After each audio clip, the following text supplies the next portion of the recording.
2, 3.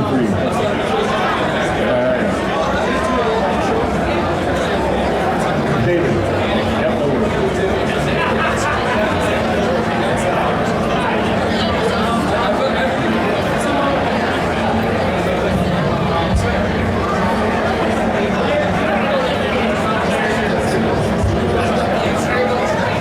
Welcome back, everyone, to the main stage.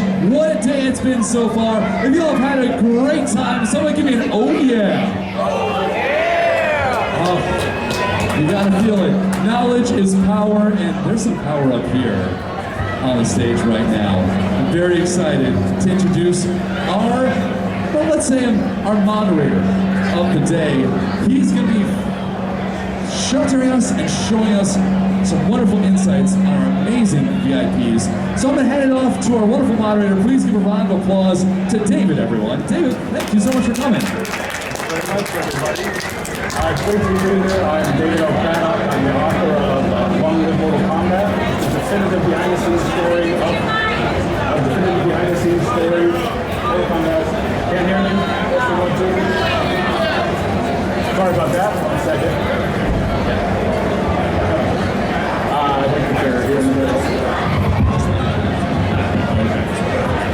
Just gonna hold it. We're going old school here. So, everybody, I'll start over. My name is David L. Craddock. I'm the author of upcoming book Long Live Mortal Kombat, which is the definitive behind-the-scenes story of the Mortal Kombat franchise. Comes out in a couple weeks, and I've had the pleasure of talking to most of these guys here. We still got to connect, Paul, but I'm gonna introduce you two, and then we'll make a special introduction. So, Paul, why don't you go ahead and tell us who you are and what brings you here?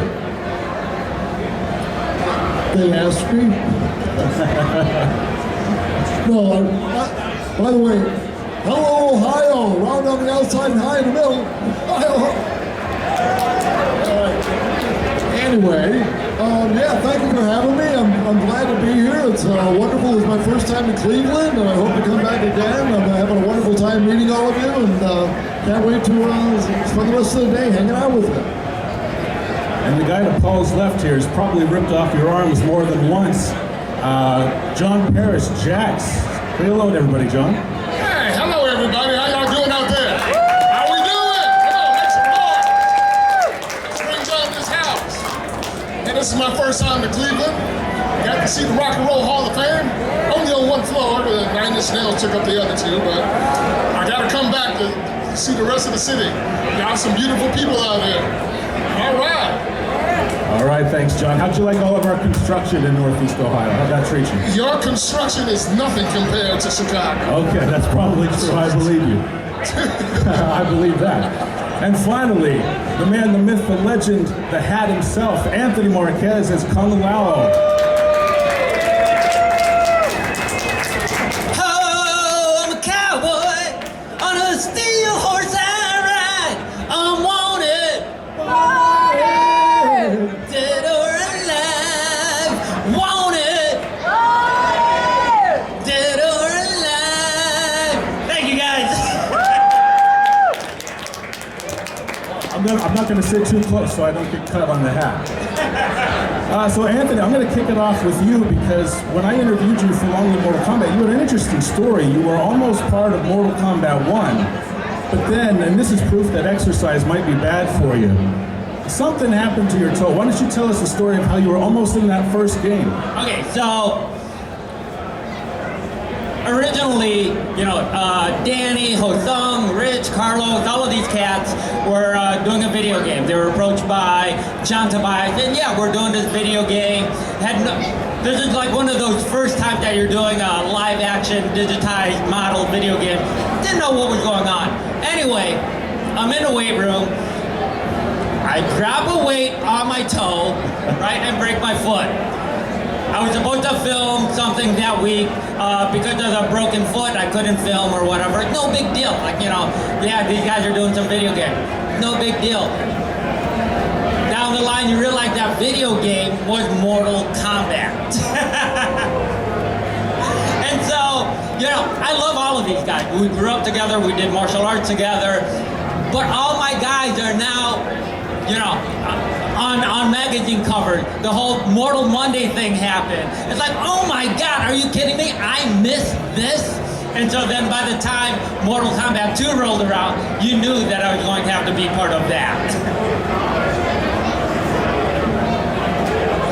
If Mortal Kombat 1 had had a secret character behind a question mark portrait, that probably would have been you, because you were almost there. Actually, that character ended up being the ninja. There was Sub-Zero and Scorpion. And, you know, let's face it, if I would have done Scorpion and Sub-Zero, I'm sure it would have been fine. But Danny was Sub-Zero and Scorpion. It's arguably that Scorpion is the face of Mortal Kombat. Everything worked out the way it should have been. So I'm not, you know, I'm glad that it happened the way it did. So instead of a mask, you got to wear a hat. All right, different half of the face. That's right, that he can throw. So I'm going to work my way down the line here. John, what was your introduction into the franchise? Because you made your debut in the big one, Mortal Kombat 2. How'd you get involved? The commonality of almost all of the characters, we all worked at Lakeshore Athletic Club. And Danny and Rich and them and Tony, they were doing box jumps, and they were only jumping up 12 to 18 inches, and I'm like, I ain't a box jump. So I showed them the counter, which was 48 inches high, and I was able to spring straight off the ground, land on the top, and he's like, ew. Yeah, you're right. So when they were doing the first game, they were already in the process. And, you know, we all would train and everything like that. But then Danny brought in the game to the club. Now, I'm a Miss Pac-Man person, or, you know, the Centipede, okay, anything simple. So I'm looking at this joystick with all of these buttons, and I'm like, what the hell? So I'm playing, and I think, oh, the kids are gonna love this. And he said, man, how is it? I said, it's a great game, they're gonna love it. I said, but there's one problem. He said, what? Ain't no brothers in the game. What the hell is going on here? We play, and then 2 weeks later, they came out with the sketch, which is still on the wall at my house, and everybody like, I said, who the hell is that? I ain't that ripped. And he's like, oh, that's you if you want to do it. I said, do I get paid? He said, yeah. Sign me up, where am I going? So that's kind of how it all happened, you know. And a lot of people think that this game, it's not like today's games where you go to school, you got to do a storyboard, you got to do all of this, you know, brainstorming. We had no idea. It was like Daddy was focusing on the moves. John Tobias was saying, okay, can you slow it down a little bit? I said, how do you slow down a backflip? It just doesn't happen, okay? It just does not happen that way, okay? I said, a kick I can slow down, my punches I can slow down, but a backflip? See, a lot of people don't know, every move that was done in those games, 1, 2, 3, and the ultimate, were done by us, actually. There was no stunt doubles. There was no mocap, which y'all call motion capture now. There was no CGI. We were still using pagers and that big brick phone from AT&T. So I said, back in that day, I said, there was no Adobe Photoshop. So we were using, I don't know if you know anything about computers, but it was a 386 to a 486 to a 586 Pentium processor. So everything had to be done slow so they could capture it with Danny's father's 8mm camera that kept getting erased. So, I mean, that's basically how I got into, you know, I mean, and we've been friends and families for over 30 years now, so it's the stars in the universe that just connected. That's right. So Paul, your history in the games industry is kind of a who's who of names, even just on your poster over there. You've worked on some incredible franchises. So why don't you tell us all how you got started in the industry? Well, let's see. It started out, I was working at a little sign shop on the southwest side of Chicago, and I was straight out of college, and the phone rang one day, and it was a buddy, and he said, man, I saw this ad in the paper, it is describing you. They're looking for an artist over at Midway. He goes, this is your dream job, dude, you gotta go down and get it. I'm like, wow, that was pretty cool, all right. So I hang up, and I'm thinking, well, check that out. An hour later, phone rings again. It's a different friend who did not even know the other friend. Exact same conversation. Dude, I saw this ad in the paper. Is it describing me? Is it my dream job? I already had this conversation. Okay, universe, I get it. I'm going down there to get the job. So that's what I did. And it took about 4 interviews. And every time, I'll tell you, the first interview I went on, I was just Rich Graffiti, who turned out to be my boss later. But I brought my book out, and he just kind of paged through a little bit, and he said, okay, thanks. I went, oh, crap. My big chance came and went. I don't know, like, what the hell? So for 2 days, I agonized about how my life was now a piece of crap, because I did not get this job that I wanted, that was my dream job, and I get a phone call, and they brought me back for a second interview, which I was like amazed, I couldn't believe. So when I got there, I had to ask, what the hell happened on that first interview? They looked at a couple people, he said, oh, we were just looking at people that we wanted to see. You know, we looked at about 30 or 40 portfolios that day, because we knew right away, we see 2 or 3 pieces, we knew we wanted to talk to you. I said, well, you know, it looked like you saw 2 or 3 pieces and you didn't want to talk to me, you know that, right? No, I really didn't think of that. So anyway, 4 interviews it took. The last interview I went on, there was a full room. It was like every time I went on the interview, there were more people to talk to. That last time, there were about a dozen people there. I remember at the end of the table was Paul Ferris, who was the boss. He was the head of the whole art department, and he's just an art god. He's famous. You know, we've seen all of his pinball art, Paragon, and all the other things he's ever done. He's amazing. He was sitting over there, and I didn't know who he was, and it didn't look like he was paying attention at all. I thought, wow. I actually thought he was probably one of the Midway executives who just, you know, had to come down there to make sure the kids weren't doing something stupid with the money, right? So later on, I got the job, and we got to be good friends, and he was my boss. And I finally one day I asked him. I said, "What was the deal on that last interview? You sat there and looked like at the wall. You weren't even looking at me. Didn't even, you know." He said, "Oh, I was just thinking of projects I want to put you on." Oh, okay. Well, that's a good answer. I can dig that answer. So that's how I ended up at Valley Midway. That's fantastic. So, Anthony, I'm going to bring it back down to you. You were almost Sub-Zero and Scorpion, but this character now you have a very special connection with. One of the things you told me about Kung Lao is when you put that hat on, you're no longer Tony Marques. You are Kung Lao. When did you, tell us a little bit about filming on Mortal Kombat 2 and when you first felt that connection to Kung Lao?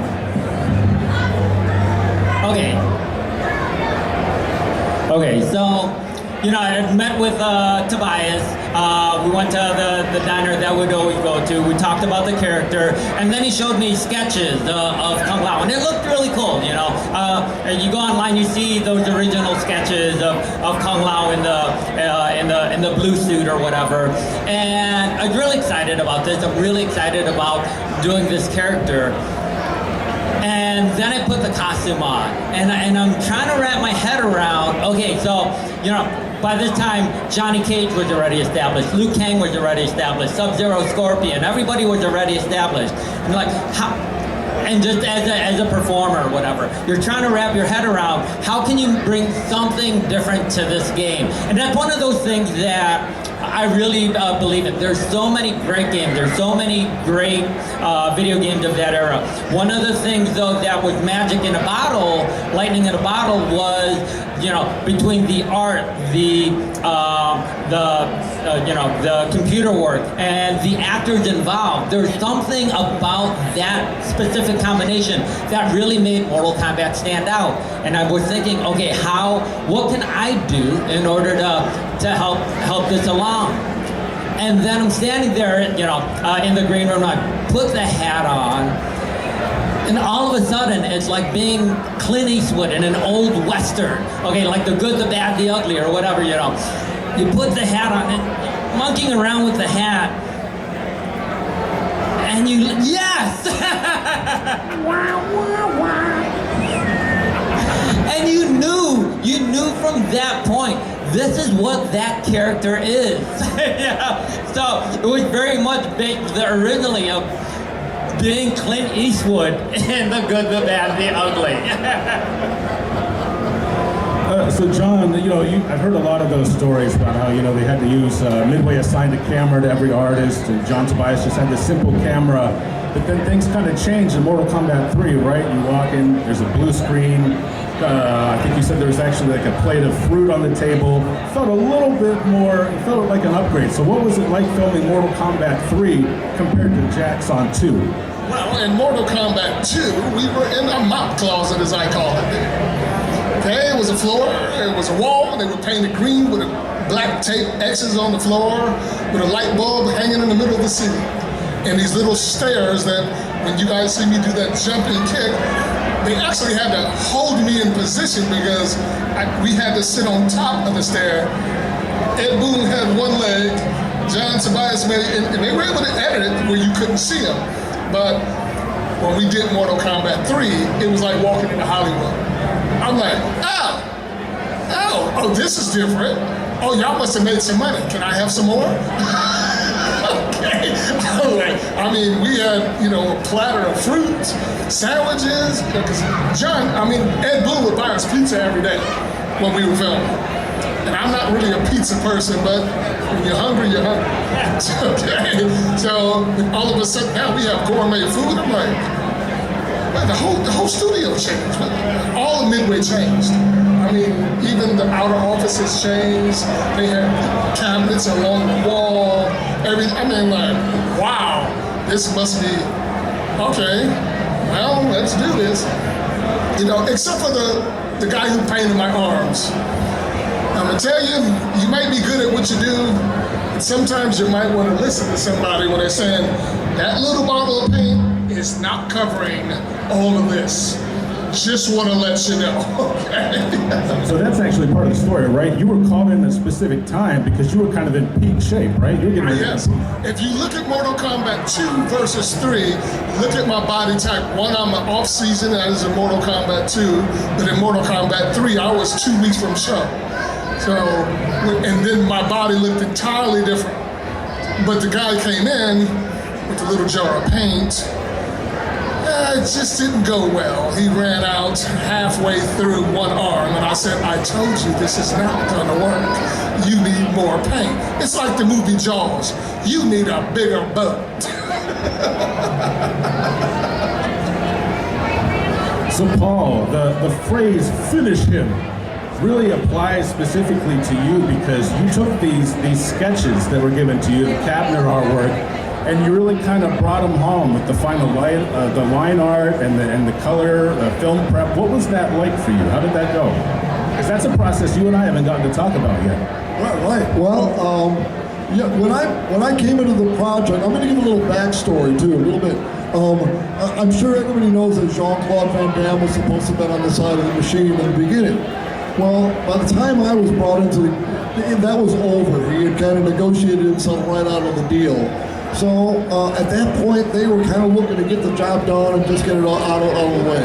So they called up my old boss, Greg Ferris, and he was part of the design team. And they said, can you recommend anybody that would come in here and just nail this artwork? Just get it done as fast as possible, get it done right the first time. He said, well, Paul's your guy. So I came in and we sat down for an hour and we talked about this new game that they had called Dragon Attack. And for an hour, they just inundated me with all this information and all these sketches and all this stuff, and I'm writing furiously, and I got page after page of notes, and I'm just, the whole time, and we're talking about Dragon Attack, Dragon Attack, Dragon Attack, and we finally get to the end of about an hour of this, and Ed Boon goes, oh yeah, I forgot, we're calling it Mortal Kombat now. Well, that might have been something you wanted to maybe open with, So I went and grabbed my pen, and from all the writing, I'd run out of ink. The pen went dead. So there's a green marker on the table, and I remember writing on my note on the page, Mortal Kombat, just like in cursive. And Ed looked over my shoulder and went, with a K, like, idiot. Well, of course with a K. What was I thinking? I don't know. So I wrote it all out again, big green marker, and then that's what I use it. Okay, so that's a little bit of backstory. So now, after that meeting, I took everything home to my studio, and I was pretty much just working there. And I had maybe 2 meetings, I think, with Jack Hager, who was one of the other art directors on it, just discussing stuff. That was about it. It went pretty smooth, pretty fast. I mean, John Parrish' sketches were pretty, they were very good, and then he had a great idea, a great plan, So it was pretty easy to just put down. And I'll tell you the truth, right after, because I was brought on as a freelancer just to get it done because they wanted to blow it out. They were only going to make 200 games. That original run was only 200 games. And that, in the business, that's like saying, we have no faith in this game whatsoever. Yeah, they didn't think it was going to last. No, it wasn't going to last, because in their minds, everything was based on Jean-Claude Van Damme being associated with it, and that was the only way it was going to be a success. And when he was gone, they had equated that to failure. So they were too far into the game to abandon it, so they just wanted to get it done, and that's why I got hired. Right? So I blew it out and got it done and did it right the first time. And here's the thing too, nobody was watching the kids. Nobody gave a damn what we were doing. They really didn't. Did you have any executives come by and no, nobody ever showed up. And they didn't give a flying damn about what happened down there, did they? No, same thing with me. I could do anything I want to, so I did. I had all kinds of great ideas. I was like, hey man, I could maybe airbrush like transparent, red dyes on frosted vellum, and the camera sees it as black, and I could do like this great transposing thing. And I never got to do any of that crap on any other games because everything was all cut and dry. This wasn't. This was just do whatever the hell you want to. Nobody cares. Yeah. I think that was really. I believe that was a large factor of why it was so successful, is that everybody was just being hugely creative and nobody was coming down and looking over our shoulders and telling us what to do, right? Right, we just did whatever the hell we wanted to, and we were all, everybody's creativity soared. Yeah, and that's an interesting thing. I'm glad you brought that up. So in the process of researching my book, I tracked down a lot of the stories about like the numbers. The number 200 is actually the number of prototypes they were going to build for testing. So Midway originally planned Mortal Kombat, or Dragon Attack, right, as a filler game. They needed something in the schedule, but I actually talked with Ken Fidesna, who was one of the managers there, and he said, well, we weren't going to order 200 because, it would have been a loss for us, but that's the number of prototypes they had planned. So that's what that is. But it's an interesting thing, like, regardless of the number, Mortal Kombat, in the manager's mind for a while, was just a filler game. So I want to go down the line again to each of you. How do you feel that Mortal Kombat, which obviously a few people have played, how has that kind of changed your lives, being associated with this franchise, besides being up here on a stage, of course? Quite the pretty stage it is, if I may say so myself. Really, especially that original group,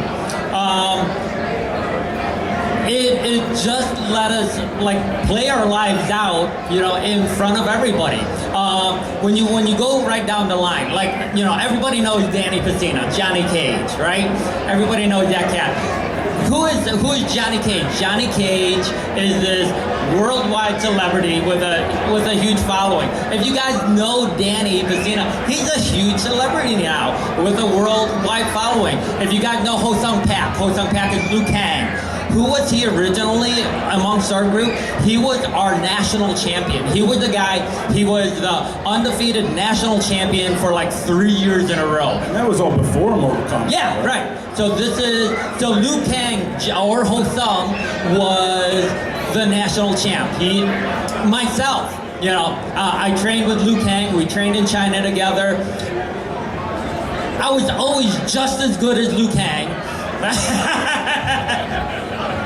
But bottom line, You've got a sharp weapon. I'm not going to disagree. I'm not going to disagree.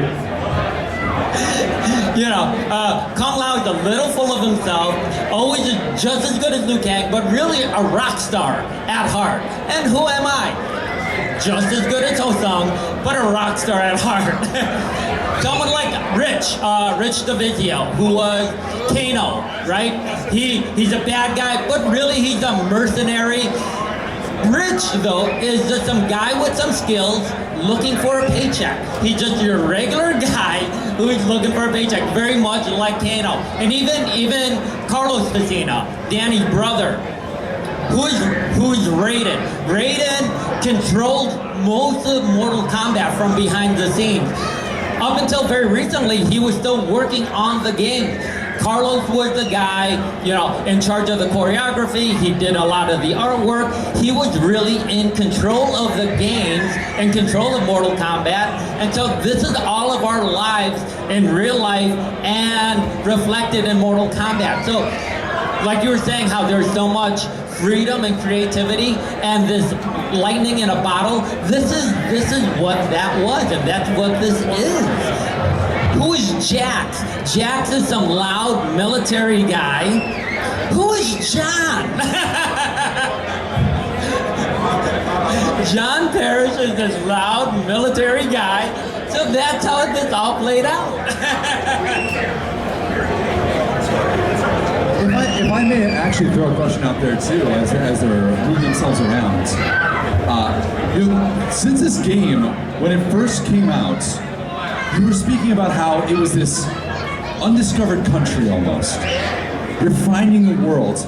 Now, we're games down the line, we're decades down. How does it feel to be in that Wild West from the past to now having this world where we have AAA titles and we've got all these wonderful graphics, but what's the difference in how you feel about approaching these games or looking at the legacy from an outsider's perspective? Go ahead and kick it off, John. The way I look at it is the games now, we're from the old school. I mean old school.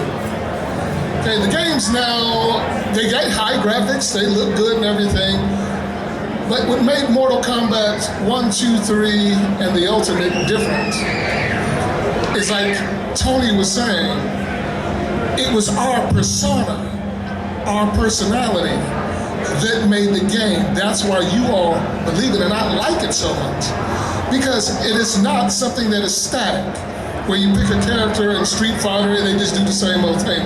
If you look at the game very carefully, in all of them, you will notice we all have our hands different, we all move different, all of our movements, are based on what we do in everyday life. Yes, I am I run a boot camp, in my Fit Body boot camp in Chicago, and I have people on train. I am loud. Everybody knows when I walk in the damn room. And my wife keeps yelling at me, "You're too loud." I said, "I've been this way since I was a baby, according to my mother." Okay. So there's nothing I can do about that. Plus, yes, I was in the military. So I'm a vet. So the game is not the same. I mean, the games are good for the new generation if that's what they like, but when people start playing 1, 2, 3, and the Ultimate, it's a whole different feeling because you got real people, and a lot of people didn't know it was real people. They thought I'm like, no, we're not cartoons. No, we're not sketches. That is us. That is every movement we did. We brought things to the table that in today's time it's too choreographed. I mean, you got a storyboard and you got brainstorming and you had a team in a room. How are we gonna do this? Mortal Kombat had no storyline. It was just fight, period. And we are the only game that put on the map the ratings that you see on all the other games now. Okay, just like when Ed Boon and John Parrish was up on the Senate, when the Senate called him up there to testify, I said, please, John, don't do it. Don't say it. Because they asked him a dumb question and he and I said, don't say whoopee. Whoopee! I was like, don't do it. not in front of Congress. Sorry, I was like, don't do it.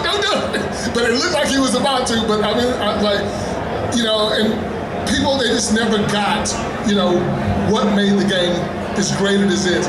It's the longest lasting game. This is our 30th year anniversary.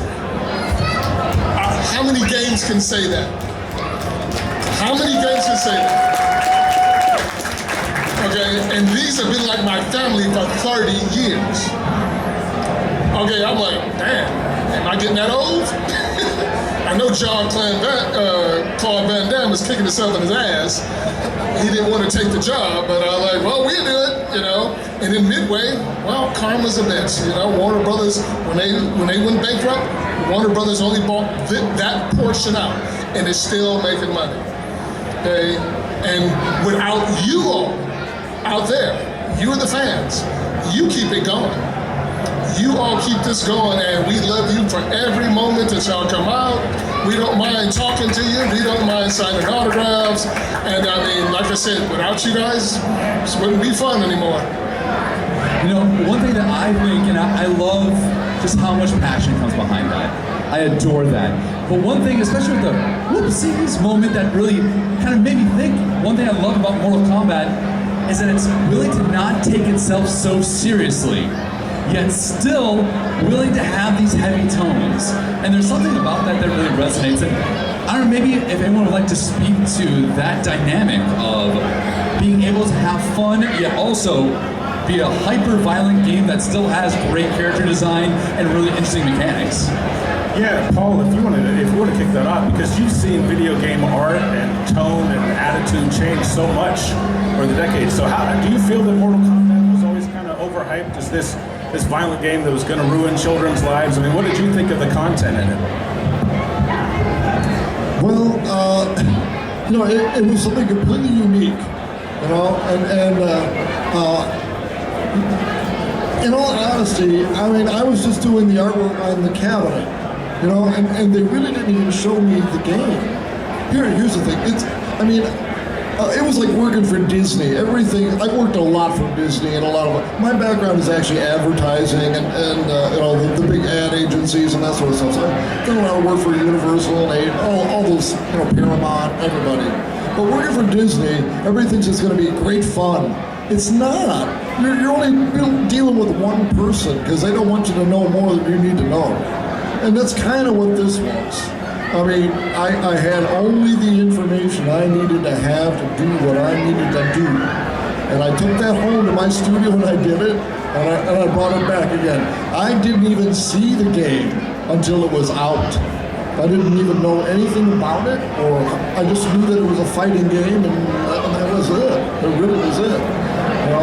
But it didn't change my life until about 3 years ago. I kind of was almost sort of forgotten after that first game, and kind of went into obscurity, and 27 years went by. And then one day, I used to own a haunted attraction in Chicago, a pretty big one, like 70 cast members and 12,000 square feet. It was a big show, And one of my former cast members was playing the original game, and he gets to the end of it, and he sees my name misspelled. One last indignity. Anyway, so he calls me up and he goes, holy crap, is this you? Well, yeah, I don't think anybody remembers any of that anymore. He goes, are you out of your effing mind? Everybody, it's Mortal freaking Kombat, for God's sake. Yes, they remember it. I think they're going to know that, So I said, really, no. Nobody remembers me. That's what I'm saying. They remember Mortal Kombat. They just don't remember me. I'm not associated with it. He said, I'm going to prove you wrong. So he called up a Doc Mack, who runs the world's largest arcade in Brookfield, Illinois, and told him about me, and then he petitioned me for about 6 months to come down and meet my fans. Now, unfortunately, in my mind, I thought my fans were 3 guys who were going to come up from my mom's basement because they ran out of Hot Pockets and Mountain Dew Coke Red, right? So I'm going to meet these 3 guys, and I'll go home, and my life will go back to normal, right? None of that happened. That did not happen that way. Yeah, my whole life. Once I went down to say hi to Doc, he introduced me to the rest of the world and all of you and all these fans, and my whole life changed. And I'm doing these shows and meeting everybody, and my world just turned inside out. It really did. So it's pretty amazing. And meeting all of you is just a fantastic experience. And none of this would be anything without you. It would just be a lot of nice dragon art without you guys. Really, thank you so very much for just being fans. Thank you. All right, guys, well, we're just about out of time, so I want to thank you for coming up here, partaking in the Mortal Kombat 30th anniversary panel. But before we go, let's send the crowd home happy. Tony, can I get a Kung Lao wins from you?